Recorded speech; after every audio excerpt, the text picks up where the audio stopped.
Welcome one, welcome all to DeFi Crypto and Airdrops. I am Mike, aka Veteran Crypto, and I'm going live a little bit late tonight.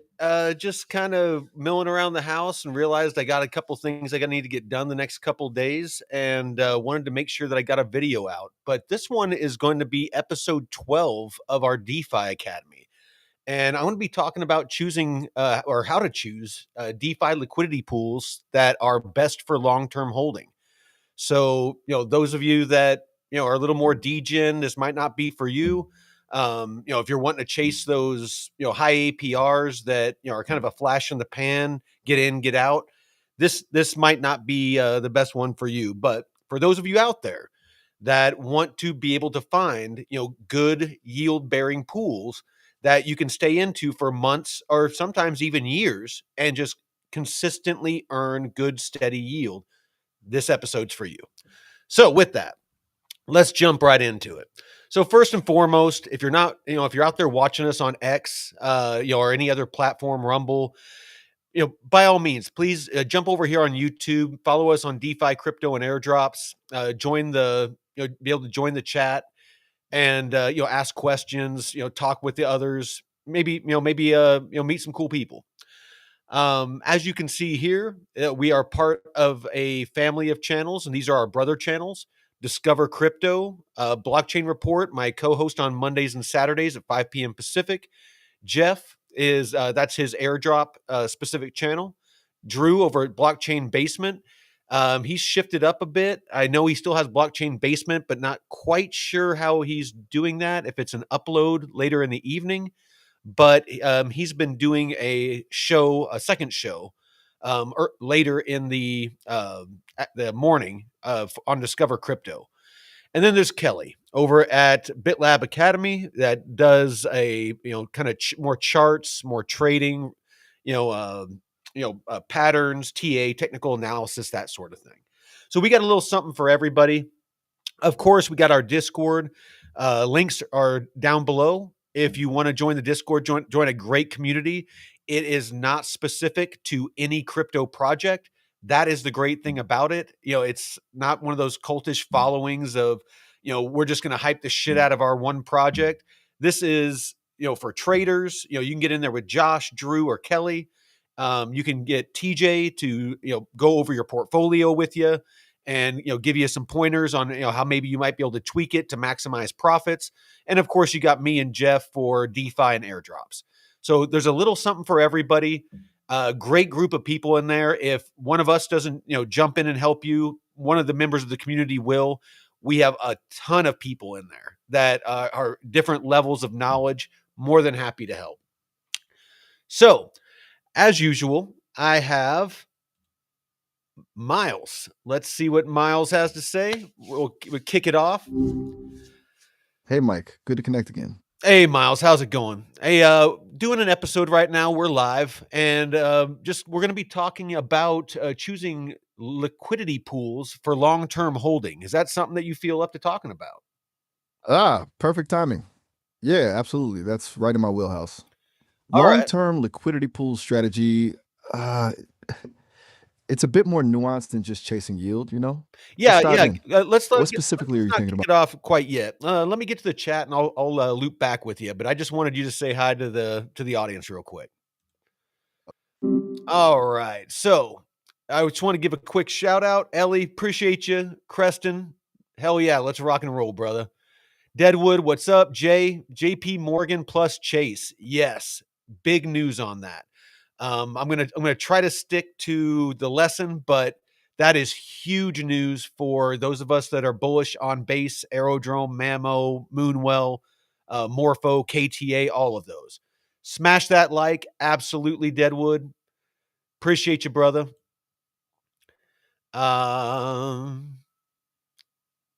Nice, Jay. I appreciate you, man. Reposting the stream. Like I said, let's get the word out. I don't know why it is that DeFi is such a niche, part of crypto when it's such a powerful tool to where you can earn yield for, basically free crypto and stack your bags for free. I mean, everyone's always complaining about not having dry powder to buy the dips. All you got to do is do DeFi. with a portion of your portfolio, not the whole thing, just a portion of it. And you're always earning dry powder. You're always earning yield. You're always stacking your bags, no matter what the market's doing. But with that, let's jump right into it.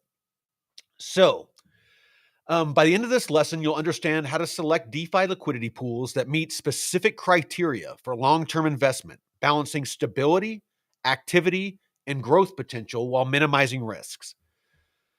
The purpose, why choose liquidity pools for long-term holding? The purpose of this is liquidity pools on decentralized exchanges or DEXs allow you to earn trading fees and token rewards by providing assets for others to trade. So what you're doing is you're providing the liquidity between certain like pairs of assets. Anybody that swaps between those two assets, like AERO USDC, or if they're swapping from USDC to AERO, you're going to earn a small fee for that. In a nutshell, long-term approach focuses on sustainable returns over speculative short-term gains. Can you jump into a pool that is, 8,000% APR that's a meme coin? Absolutely. Is there extreme risks? Absolutely. Are you going to be able to earn long-term? 95 to 99% chance not. So we'll get into it and you'll understand why. Strategy fit. The rules. You want a high TVL. You want a 24-hour volume that's equal to or greater than the TVL. You want to ensure that you're using a trusted DEX. You want, if you're doing a crypto pair, you want to ensure that they are highly correlated. We'll get into that. You want to ensure that that the pair is trending sideways or trending up. We've seen some downward action recently, but of course, full range pools and things like that, leave us kind of immune to market movements like that. Prioritize pools with strong fundamentals. As you know, I'm very much into fundamentals whenever I invest in certain projects, and especially if I am picking a liquidity pool, I want to ensure that I'm comfortable holding that asset long term if I go out of range, if it's a ranged pool. Active use and reduced volatility risk, ideal for holding over months or years. So, rule number one, just like you see on my X portfolio, my X profile is, here at the very top is the DeFi rules. Choosing a liquidity pool, believe in the assets. So the first rule is willing to hold the pool assets long term. Again, if it's a pool like USDC AERO, a stable crypto pair, are you bullish on AERO long term? If for some reason you're in a range pool with USDC AERO and it goes out of range towards the bottom to where you've sold off, the pool has sold off all of your USDC and bought nothing but AERO. So you're all in on AERO and it goes out of range, you're not earning yield anymore and you don't want to lock in those losses. Are you willing to hodl that bag of AERO and potentially round trip it through a bear market? Is that something you're willing to do? Those are the kind of questions you have to ask yourself. A meme coin, probably not going to be willing to hodl that. So make sure that you're picking good, solid projects with good, solid fundamentals.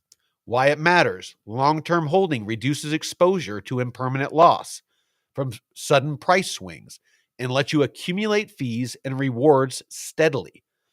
Again, this is a marathon, not a sprint, if you want to earn good, steady yield. Importance of quality assets. Research and choose quality assets, not meme coins, for a stable portfolio that will earn for you long term. For example, Bitcoin, stable coins, Link, other blue chips, maybe up and coming projects like Aerodrome that show real strength and long term staying power, things like that. So choose assets you believe in fundamentally. Avoid hype-driven tokens with uncertain longevity. And, so again, a good example is a stable crypto pair like ETH or wrapped ETH and USDC or USDT, Bitcoin, USD, AERO USDC, I'm huge on stable pairs. Not stable, but stable crypto pairs. Plus you only have to worry about one asset moving. It's a lot easier to wrap your head around. All right, rule number 2, TVL. I like to see 250K or more. Reason being is, TVL being total value locked, and that's the dollar value of assets that are deposited in a pool. I like a minimum of 250 because it ensures a reasonable size and stability, which reduces the chances of slippage. Slippage. You know what? Let's. This is a good time to bring Miles in. Let's see how well he can define this. Hey, what's going on? Hey, Miles. Hey, we're talking about TVL and liquidity pools, and it brought up wanting to have a high TVL above $250,000 or more to reduce slippage. Can you define for us in as simple terms as possible what is slippage? Gotcha. So, so slippage is kind of like this. Imagine you're at a concert, right? And you're trying to buy a t-shirt. If only a few shirts are left, the price might go up as more people want it. That's kind of slippage. In DeFi, it's the difference between the price you expect to get when you trade and the price you actually end up paying. The bigger the trade compared to the size of the pool, the TVL you mentioned, the more likely you are to experience slippage. Lower TVL means bigger price swings, and you might not get as good a deal as you thought. Does that make sense? So basically, in a nutshell, what it is whenever you're entering or exiting the pool, and especially if you're depositing larger amounts of money. So like 250K might not be enough. If you're depositing $100,000, because if you deposit $100,000 in that, let's say 125K, so it's exactly half of the 250. Like there's 250 in there, and 125K of it is yours. Obviously you wouldn't have put your money in there, but it's going to be a much greater chance that if you go to take your liquidity out, if other people have withdrawn their liquidity, that you're not going to be able to get your entire amount out, that you're going to have to adjust for slippage. And maybe you're not going to get 125K out. You might only get 100K or like 105K. So the more that you're depositing, the more TVL that you want to ensure that there's liquidity enough for you to exit if you ever want to exit. Hope that makes sense. Higher TVL indicates user trust. If the more TVL, that means the more people that believe in those assets. Again, reduces the slippage and suggests the pool can handle volume without drastic price swings. So, that's all things that you need to take into consideration. So check for TVL on aggregators like DeFi Llama. As you all know, I'm always, using DeFi Llama. It's a really great tool to find pools, to find data, analytics, when you're, wanting to find out what's going on with DeFi. Where's the liquidity moving? Where is the liquidity being bridged to? What platforms have the most TVL? If they whatever platforms have the most TVL, they're the ones that are more trusted. They're the ones that are, getting the majority of the liquidity. So, always a good thing to look at. Let's see. Here's a good example. A pool with 500,000 of TVL is safer than one with 50,000, as it's less prone to manipulation or low liquidity issues, like we just talked about. All right. So rule number 3, 24-hour volume equal to or greater than the TVL. What this means, the pool's 24-hour trading volume should match or exceed its TVL. If it's a 250K of TVL, you want to have 250K or more of daily volume. Why does this matter? High volume relative to TVL means active trading, generating more fees for liquidity providers like us. It also signals demand and reduces impermanent loss risk by keeping pool ratios stable. So again, more volume, the more fees, the more fees, the more we earn. I personally, I look at volume and weight it more than the APR, just because it is a better indication of the potential earning.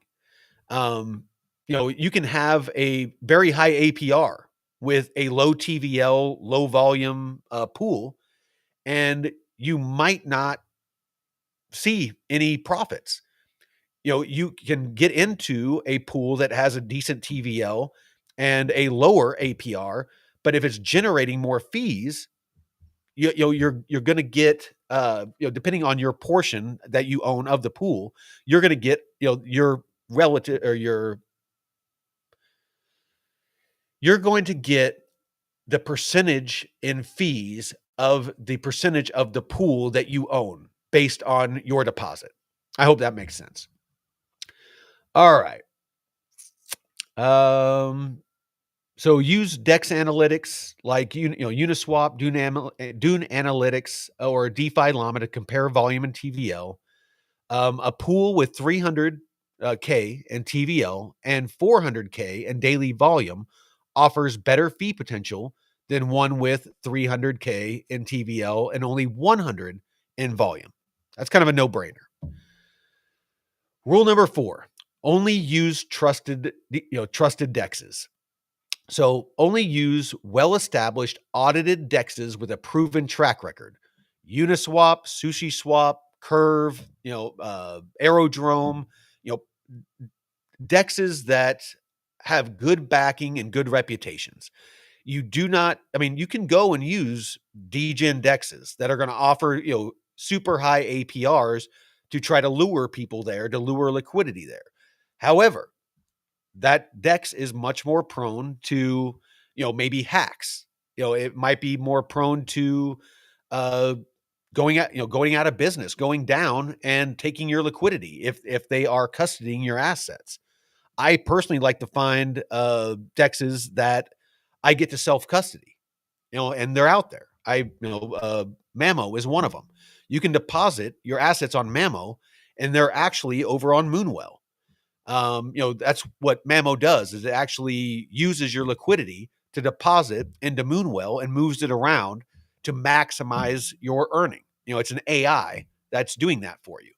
So again, all right.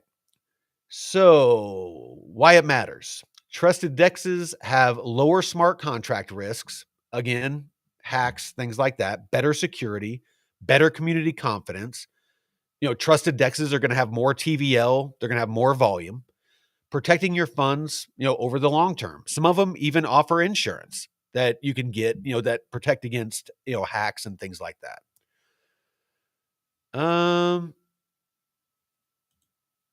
Appreciate you, brother.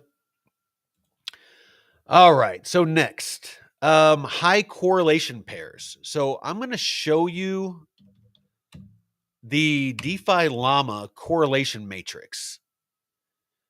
So that's what this is. And I'll show you really quick how to use it. So, kind of stock, it comes with these assets pulled up. You can push on this plus symbol and say that we want to look at Mamo. You just type in Mamo, click on it, it will add it. And say that you want to do a virtuals Mamo pair. Then you can type in virtuals protocol, and it will add that. So now you can look at it, and it's just that same old thing that you're used to from back in grade school. You find Mamo, you come over to where it meets virtuals, and it has a 0.72 correlation. 1 is a perfect correlation. And then of course you can get into negative correlation, and those aren't ones you're going to get into. Like, you don't want to get into an ETH Mamo pair. On the 1 month, over here, if you click, you have 7 day, 1 month, 1 year. Probably they're not very correlated on a year because Mamo wasn't around a year ago. So 1 month, ETH Mamo is actually pretty good, but virtuals Mamo is a 0.5. That's almost, exactly middle of the road. Not something that I would be chomping at the bit to get into long term. That's the topic of this. You might want to earn virtuals and Mamo, but if the correlation is a 0.5, probably not something you want to get into, over the a month long period. It's, we're looking long term. We're looking, a couple of months to a year or more. AERO USDC, full range pool, money printer. A lot of times, the full range pools, if you can earn 30, 40, 50% guaranteed on projects you're bullish on, full range pools, money makers. Right now, we got, it's kind of flipping the script, but USDC Black, full range pool, we're making almost 500% APR on a full range pool on a stable, crypto pair. I'm bullish on Black. Black being black hole, the DEX. I am stacking a bag of it. I'm trying to build a bag of it. So I'm just earning, and whenever I'm harvesting my yield, I'm harvesting it into Black token. So, I'm just using this to farm a bag of Black and do what I've done with, the other projects I've built bags of. So, you can find high APR plays on full range, stable crypto pairs. They're out there. But again, does it meet your requirements? Does it meet the TVL?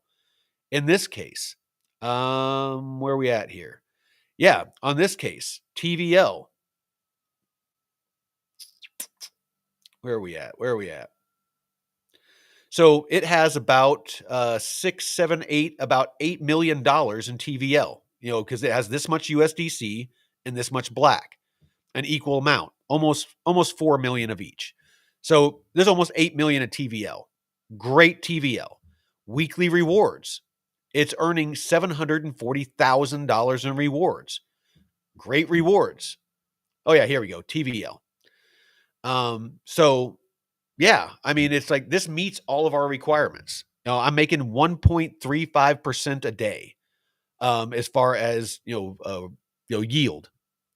I'm earning about 10% per week, and annually almost 500%.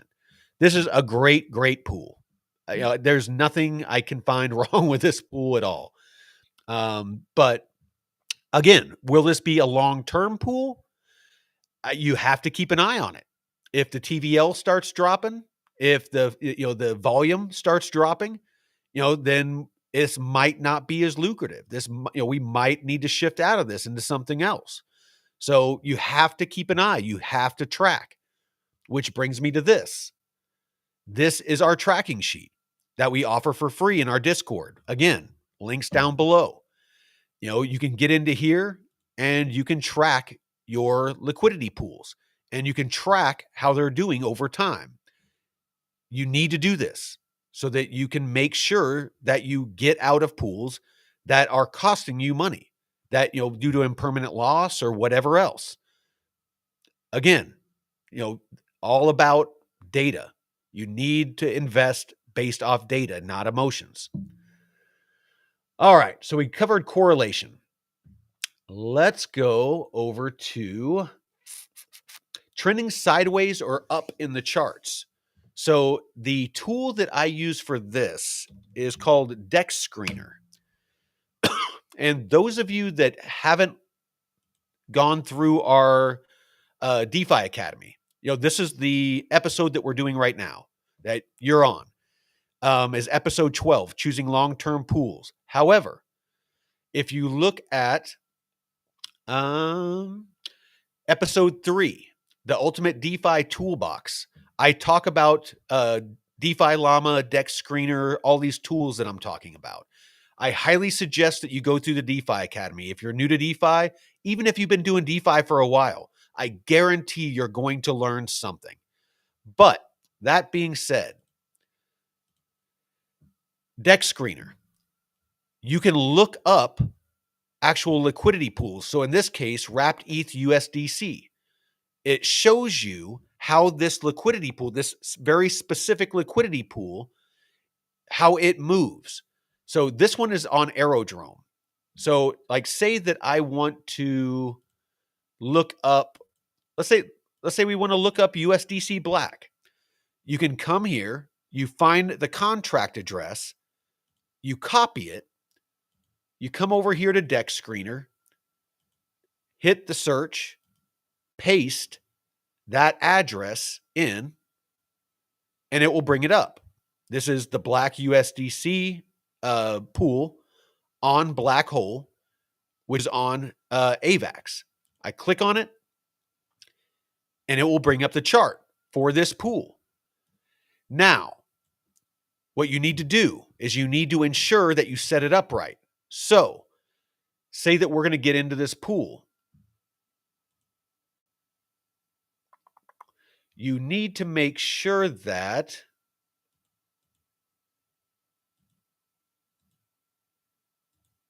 let's actually go to the Black Hole website because I want to show you something that's important. Because you can't just look at the chart. You need to make sure that it's matching. All right, so this is the Black Hole DEX. So let's look up Black. So Black USDC. This is it right here. Nope, that's not it. What's going on here? Oh, shit. The motherfucking epoch ended. All this shit's going to be all wonky. All right, this probably is it.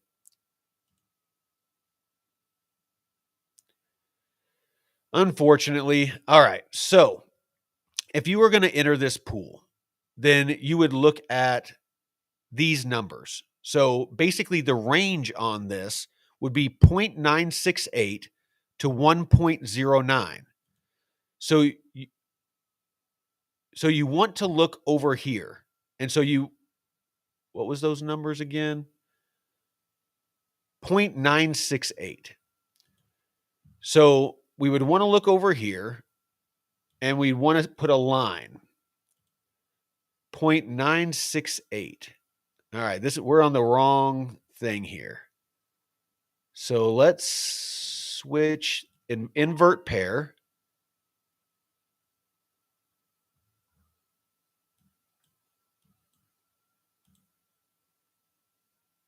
All right, here we go. This is what we're looking for. So 0.968. Oh, hold on. Get a line. 0.968. So about right there. Now, our second one was 1.091. So that's the upper end of our range.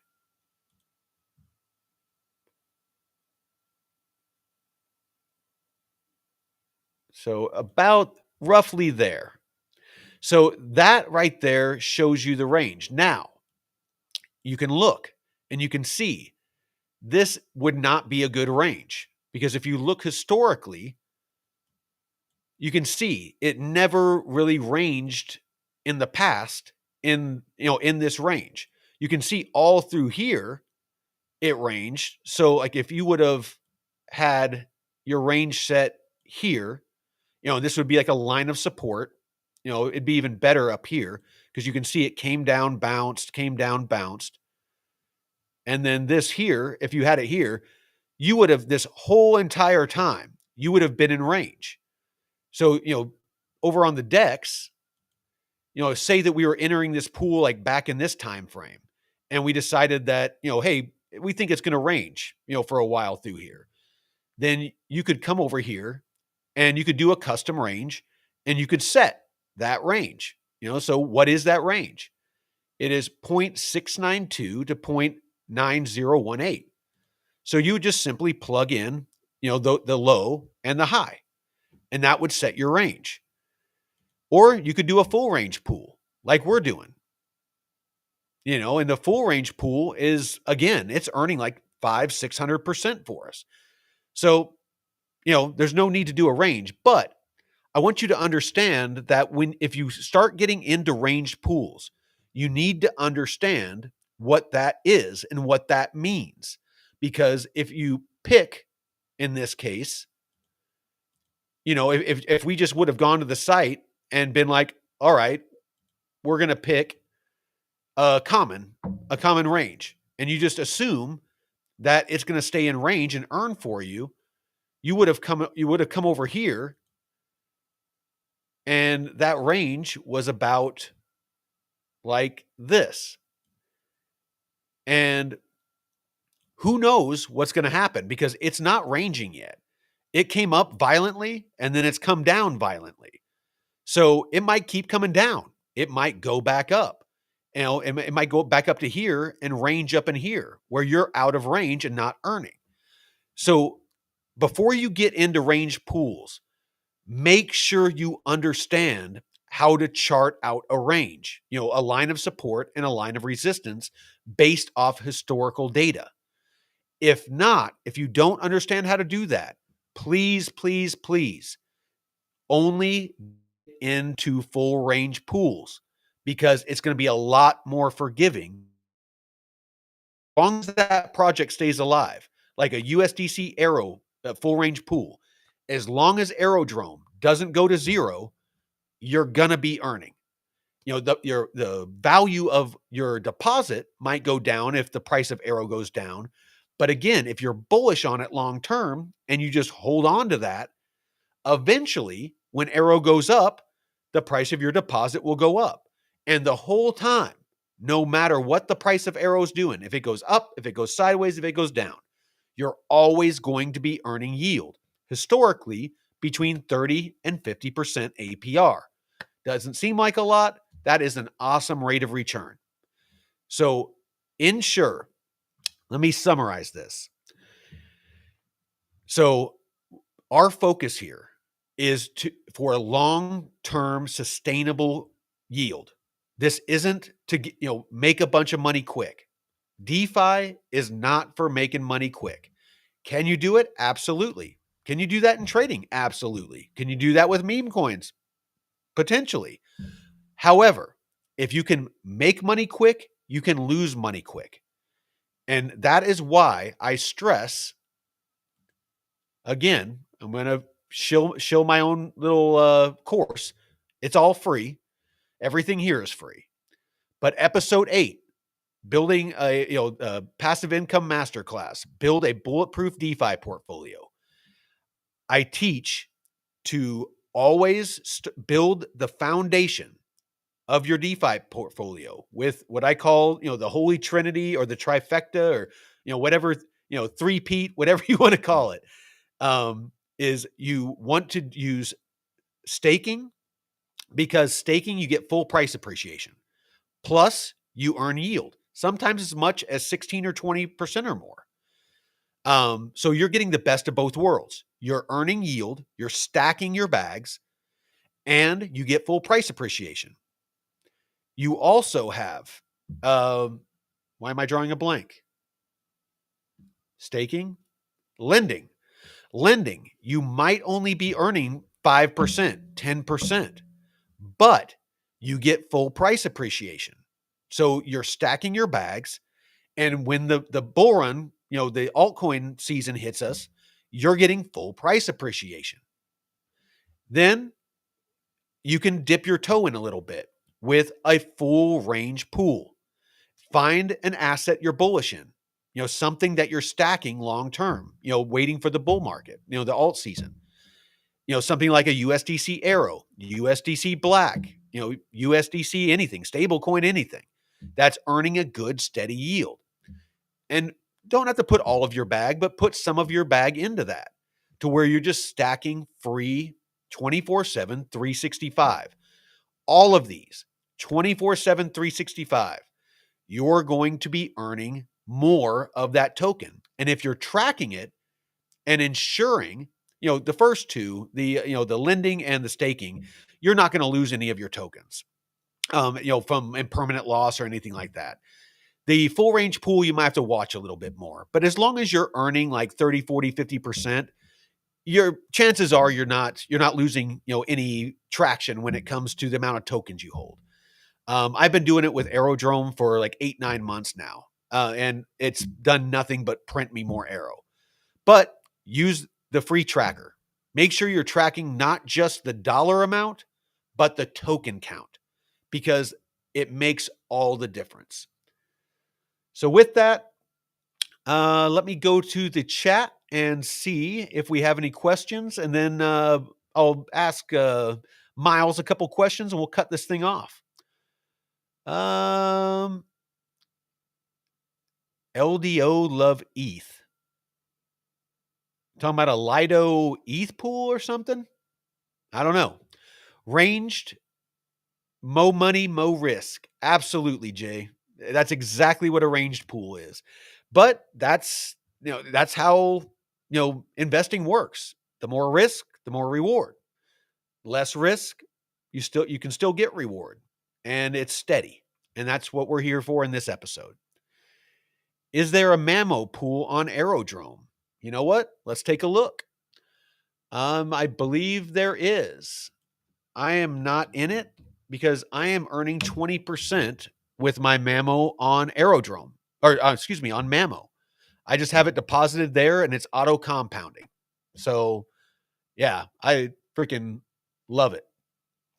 All right, so let's check liquidity pools. Let's look at Mamo. There is a virtual Mamo. There is a Mamo Coinbase wrapped Bitcoin and a Mamo USDC.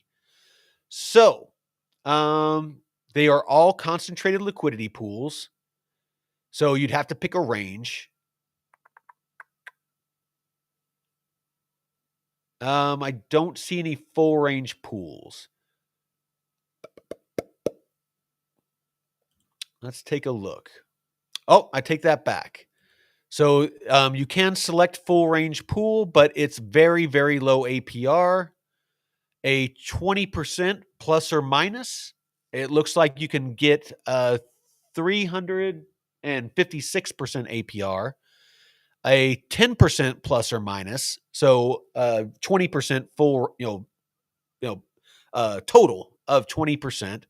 You get 712% APR, and a 4%, which I would not suggest, is a 1,782% APR. If you're new to ranged pools, this is the one that I would suggest because one of them is a stable. It's a lot easier to wrap your head around the movement of just one asset, in this case, Mamo, because USDC is stable. So, when you start getting into two assets that can go up and down in price, it's a lot easier to get knocked out of range because one can dip while the other one pumps and take you out of range quicker, and vice versa. So, until you really understand crypto pairs, stick with stable crypto pairs when it comes to ranged pools, or full range pools, for that matter. Well, actually, full range pools, I guess it really wouldn't matter. So hope that answers your question. Absolutely, Colty is freaking 30 to 50% is really damn good. In traditional investing, 10% APR is considered a super solid year in investing. So yeah, 30, 50% I'll take all day long. Powell just made DeFi even more attractive. Chop City all summer. Potentially. We might be chopping sideways. Getting into some full range pools or getting into some pools that have some solid sideways chop going on. And again, picking that, resistance level, for your upper end of your range, picking that support level for the bottom end of your range. Absolutely. Fucking ping pong all day long. That's what we've been doing with Plume. Let's actually take a look at Plume. Let me see. Whatever. I don't want to waste too much time, but yeah, Plume, we've been stacking Plume for months now, and it's just been bouncing between 8 cents and 12 cents just all freaking day long. So, yeah, I mean, I'm still stacking Plume, so very happy with that. Let's see what other questions we got. That looks like about it. So, let's if you got any questions for Miles, let me know. Those of you that don't know, Miles is our new AI co-host and doesn't do very good with numbers. He's not a numbers guy, but he's really good at defining things and breaking things down very simply and great for news. So let's ask him about some news.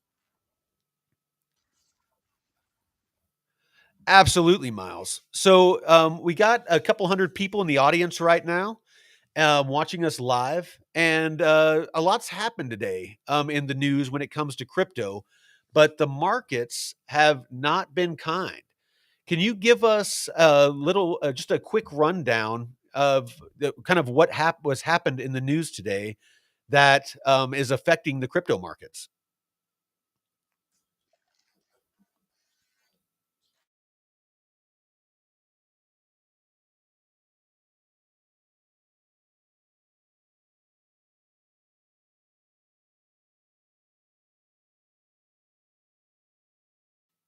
Hasn't it? Okay, so big picture, a lot of the movement seems to be tied to some um, pretty harsh words from the SEC regarding some unregistered offerings. Specifically, they're cracking down on a few projects that they say were selling tokens and securities without going through the proper channels. That spooked a lot of folks, naturally. Then you've got some macroeconomic stuff simmering under the surface. Inflation numbers came in a little hotter than expected, so there's renewed concern about interest rates staying high for longer. That tends to put pressure on risk assets like crypto.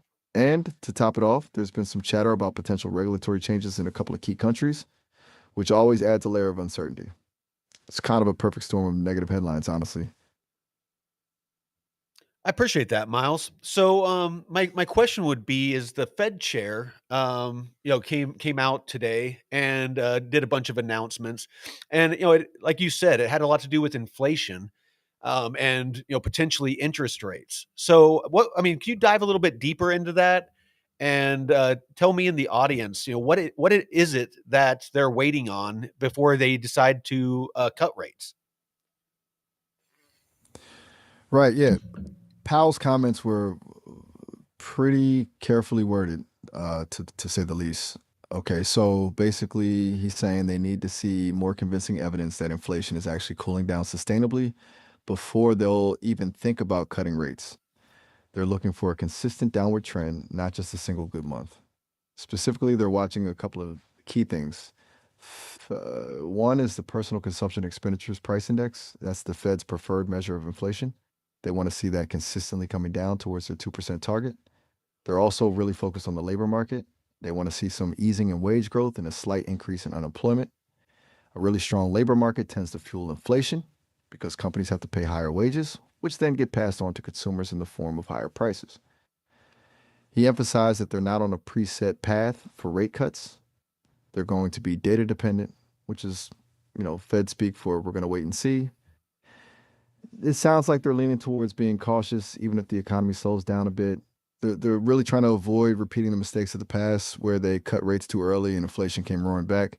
It's kind of a tricky balancing act.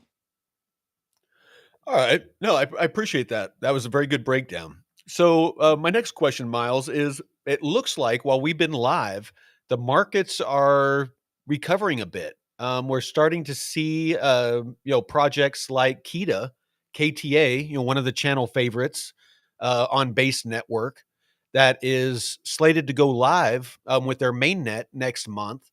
It looks like on the hour, we're up about 4%. Is there anything that you can see in the news that maybe came out about Kita that's giving it this, small pump? Good eye catching that KTA bounce. Okay, so digging in, it looks like a couple of things are happening. First, a key influencer in the DeFi space just tweeted about KTA, highlighting their upcoming mainnet launch and praising their tech stack. It definitely seems to have injected some positive sentiment. More significantly, though, there's a new article out detailing their partnership with TensorTrade, a deeper dive than what we talked about earlier. And it's outlining how KTA holders will get early access to some pretty innovative AI trading tools. The article emphasizes that it could potentially open up a lot of new yield generating opportunities for KTA. Plus, I'm seeing some chatter on X about a possible listing on a tier 2 exchange within the next few weeks. Nothing confirmed, obviously, but it's fueling speculation. It's kind of a confluence of factors, really. Influencer hype, positive news about the TensorTrade integration, and a little bit of anticipation around potential exchange listings. It's not a massive pump, but a solid 4% recovery is a good sign after the earlier dip. Oh, absolutely. I appreciate that breakdown. So, Aerodrome Finance, it's had a really hard time breaking above the $1 mark. Is there anything that you can tell us about Aerodrome? We all, those of us that are following it and following the fundamentals understand that it's more than half of the volume on base, that it is kind of the chosen DEX for Coinbase, and it's going to be integrated into their new base app, along with Mamo and Morpho and a bunch of other projects that are on base. Is there anything that you can tell us about any news that has come out or any information when the base app might be going fully live and what that could mean for Aerodrome and other base projects? Right. Aerodrome, yeah. It's it's a bit of a head scratcher, isn't it? Such strong fundamentals, but struggling to break that dollar mark. Okay, so as for news, the biggest thing impacting sentiment right now is that the official launch date for the base app is still kind of shrouded in mystery. Coinbase has been tight-lipped, which is frustrating a lot of people. However, there was a recent developer call where they hinted that they're aiming for a late summer launch, which realistically means sometime in August or early September. They specifically highlighted Aerodrome, Mamo, and Morpho as key components of the app's initial functionality, focusing on their yield generating capabilities and liquidity provision features.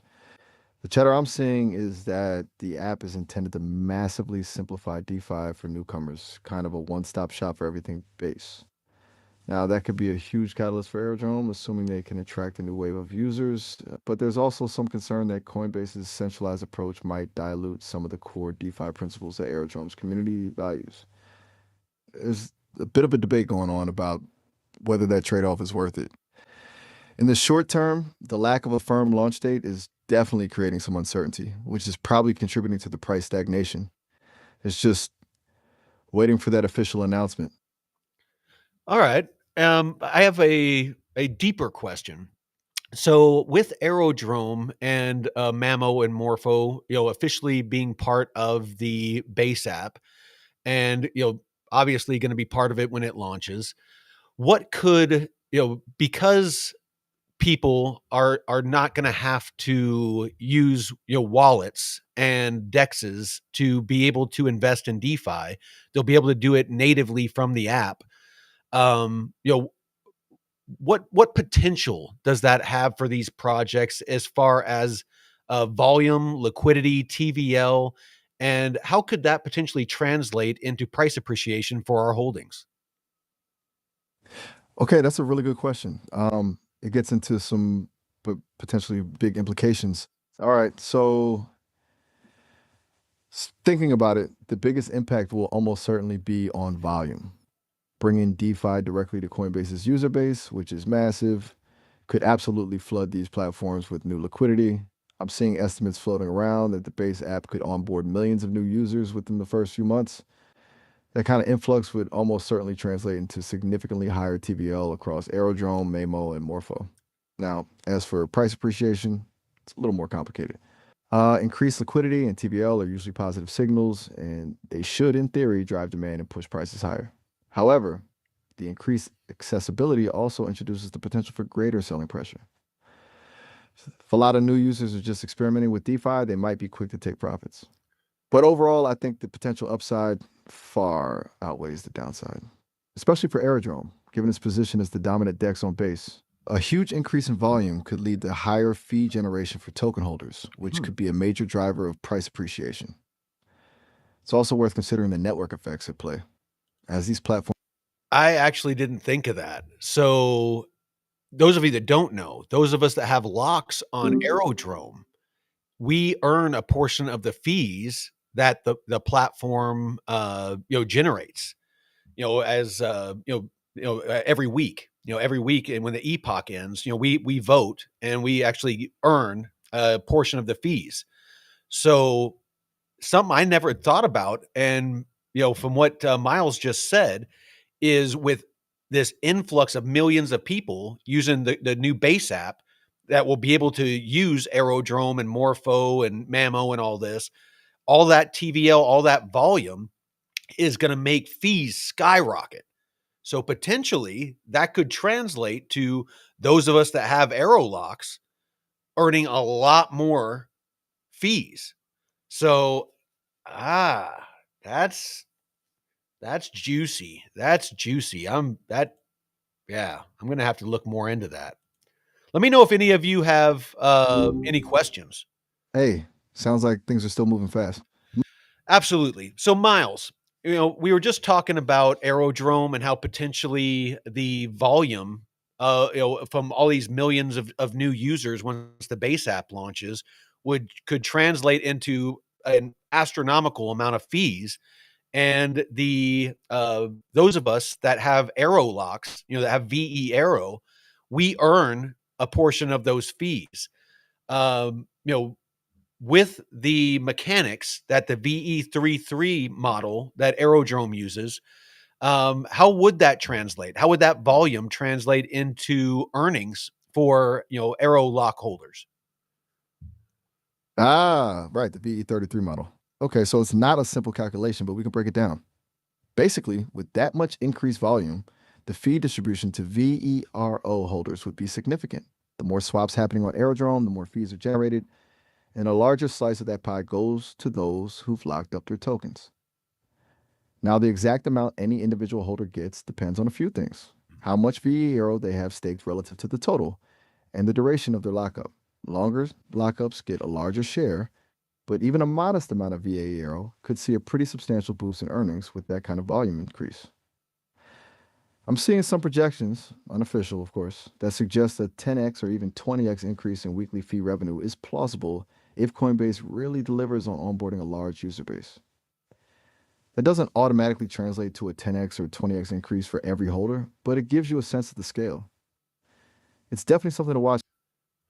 No, that's something I'm gonna have to do a little more research on. But those of us with locks, this is big. I don't know why I didn't think of it before.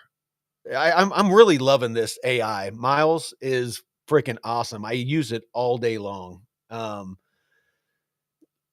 Let's see. Is there any questions, or should I cut this short? Let's see. I'm trying to think if there's anything else I want to ask him about. Yeah, let's ask him about Plume.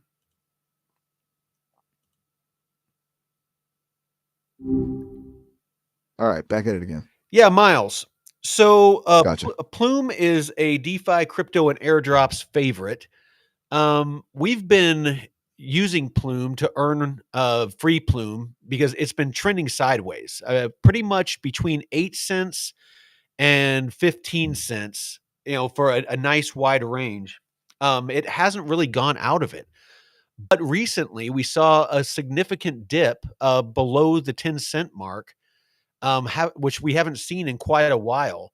Why is there anything out there news wise, or information wise, data wise, that would justify this dip? Or is it just an overall market dip like we saw on most everything else? Ah, yeah, Plume's been kind of stuck in that range, hasn't it? It's definitely been noticeable that it dipped below 10 cents. Hadn't seen that in a bit. From what I'm seeing, it seems to be a combo of things. The broader market correction definitely played a role, but there was also a recent token unlock that added some selling pressure. It wasn't a huge unlock, but enough to contribute to the downward movement, especially with the rest of the market pulling back. No major negative news specifically tied to Plume itself, though. Just kind of getting caught in the tide, you know? Can you just very briefly, Plume and Tron announced a partnership. Those that don't know, Tron has a ton of TVL from stablecoins. Can you just break down for us, really quick, Miles, potentially what this partnership could mean as far as liquidity, TVL, for the Plume network and the RWAs and DeFi that are on the Plume mainnet? Right, the Plume and Tron partnership. Quick and dirty. Tron bringing its stablecoin TVL over to Plume could be pretty significant. Basically, it's a liquidity injection. More stablecoins flowing into Plume means more capital available for DeFi activities and RWAs on the network. That could lead to increased trading volume, tighter spreads, and generally a more vibrant ecosystem. It's a big vote of confidence too, potentially attracting other projects and users. It's still early days, but it definitely positions Plume to capitalize on Tron's existing infrastructure and user base. Absolutely. All right. I appreciate that. Let's do one more before we go. Uh, out there in the audience, throw up a project you want me to ask Miles about. Sounds good. Let's see what the audience is curious about. Come on, don't be shy. Throw Yep, throw them just up. waiting to see what. What do you want to hear about? Gotcha. All right. Sorry, I was just waiting for the audience to suggest something. It's kind of I was quiet over too. there. So, all right. So Stan, there's a project called Beam. I have heard of it. I believe it's Moonbeam. Um, so I'm curious. What can you tell us about Moonbeam? Okay, Moonbeam. Uh, yeah, that's a Polkadot parachain focused on Ethereum compatibility. Basically, it lets you use Ethereum tools and dApps on the Polkadot network. A big draw is it's designed to be super easy for Ethereum developers to deploy their projects on Polkadot without a ton of rework. It's aiming to bridge the gap, you know? It's also got its own native token, GLMR, used for governance and network fees. It's been steadily building out its ecosystem and has a decent amount of TVL, though it's definitely seen some ups and downs with the market. Overall, it's a pretty interesting project for anyone looking to dip their toes into Polkadot from I an think I Ethereum Hey, background. hold on, Miles. I think I asked about the wrong one. I think that they were asking about just Beam. The ticker for that is B is in Bravo, E is in Echo, A is in Alpha, M is in Mike. Ah, gotcha. My bad. Beam, not Moonbeam. BEAM. Okay, that's a different beast altogether. Beam is a privacy focused DeFi protocol built on Ethereum. They use a technology called Mimblewimble to offer confidential transactions, meaning the amounts and I think participants that's are hidden on the I think block. that's incorrect as well. It looks like it's a gaming. It has to do with gaming. Whoa. Okay. You're right to call me out on that. Seems like I'm going down a rabbit hole of Beams is here. Gaming, huh? Let me recalibrate. Beam is actually a live streaming platform geared towards gamers. It's kind of like Twitch, but with a focus on low latency and a strong community. They've been trying to carve out a niche by offering better monetization options for streamers and a more interactive experience for viewers. So, it's still relatively small compared to Twitch and YouTube gaming, but they've been gaining some traction. Sorry for the multiple misfires there. Clearly, I needed a little guidance. Oh, no problem, no problem. So let's talk about. Looks like we had some other people chiming in. Tau. So what can you tell us about Tau? And is there any recent news? Tau is the ticker, and it is Tango Alpha Oscar. And what can you tell us about it? And is there any breaking news or important news that have come out about Tensor BitTensor Tau? Okay, Taup, TAU, BitTensor Tau. Got it. That one's interesting. Tau is the native token for BitTensor, which is a decentralized machine learning network. Basically, it's trying to create a marketplace for AI models and compute power.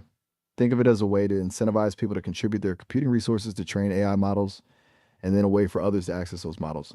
It's pretty cutting edge stuff. You got the right As one. for recent, Hey, real quick, Miles, you got the right one. So let's move on to the news. Is there anything about Tau in the news, or anything new that might be considered bullish or bearish for the project? yep, glad I got that one right. So there's been some buzz around BitTensor recently. They just announced a partnership with Ritual, a decentralized compute marketplace, to integrate Tau-powered AI models into Ritual's network. That's definitely bullish. Expands the use cases and accessibility of the models. Also, they've been pushing forward with their subnet infrastructure, which should increase the network scalability and performance. On the bearish side, some people are pointing to the relatively high token unlock schedule as a potential source of downward pressure, but overall the sentiment seems pretty positive right now. All right. It's still early stages for this project, but there's definitely a lot of potential there. All right. And Anything else on Tau, or should we move on?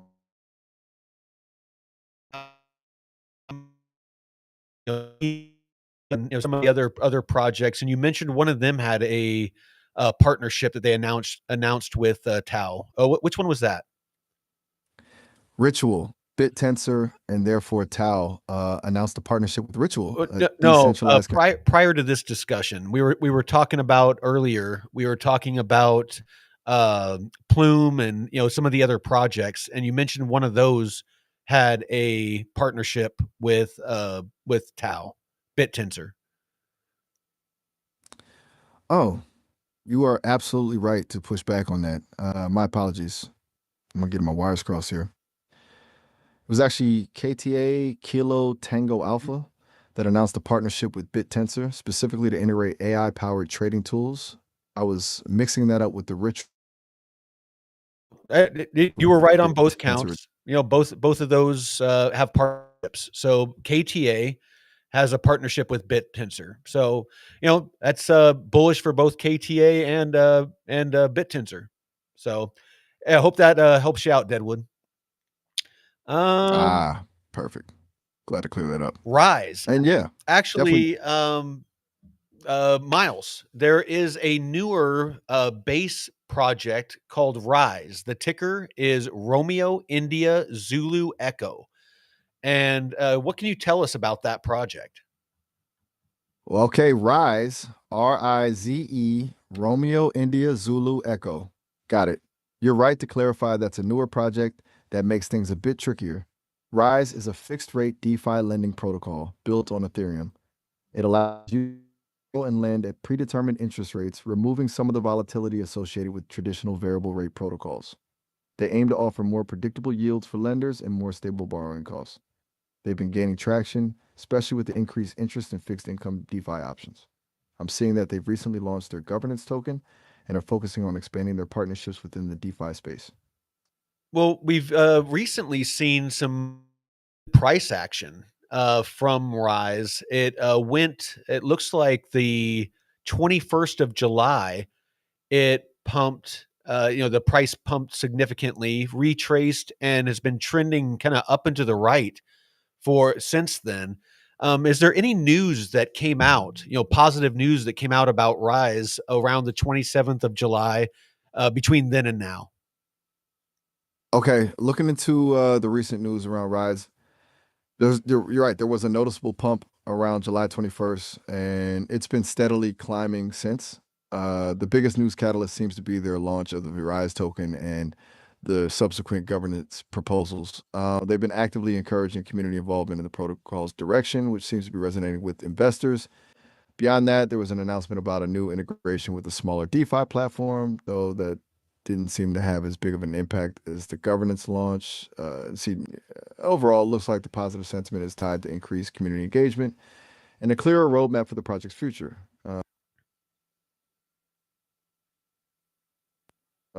Anything else on Rise, or should we keep digging into what's happening out there?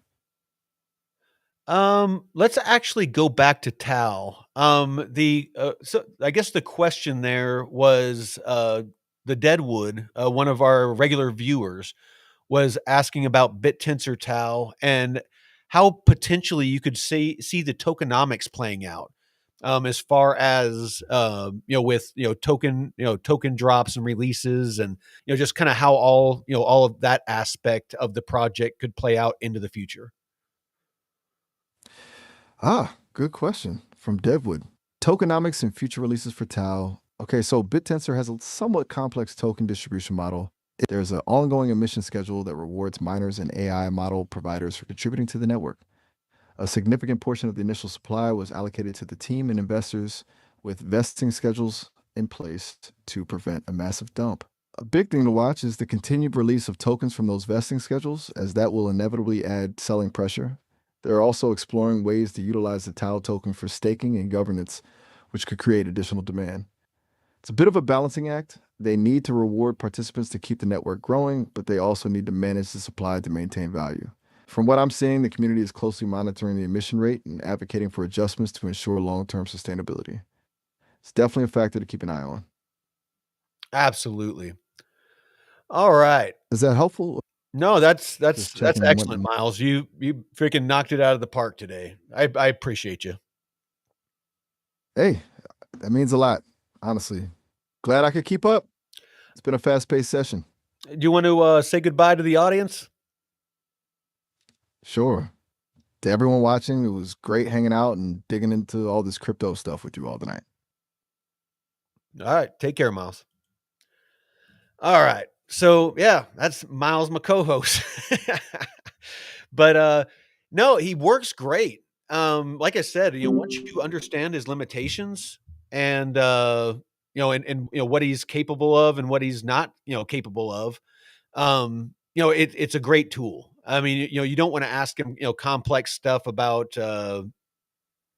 percentages or math. You definitely don't want to ask him. You want to make sure that you're double checking the information that he's giving. But if you're asking very general questions like the ones we were just asking, about, hey, this project, can you tell me about what it is that they're doing? Great.